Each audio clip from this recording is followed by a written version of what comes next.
I just kept thinking, I'm gonna die here. I'm gonna leave my kids without a mother in this world. Where'd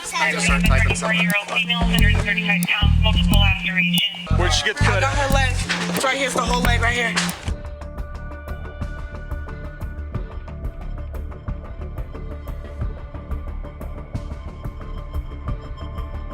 Okay, so this is gonna hurt like hell, everything we're doing, but it's gonna be all right, all right? She suffered traumatic injuries, a shattered leg, lacerations that required hundreds of staples and stitches, and she has permanent nerve damage that causes her to walk with a severe limp. A propeller could spin 40 times per second. It's a catastrophic event that happens so quick, and our victims can bleed out very, very quickly.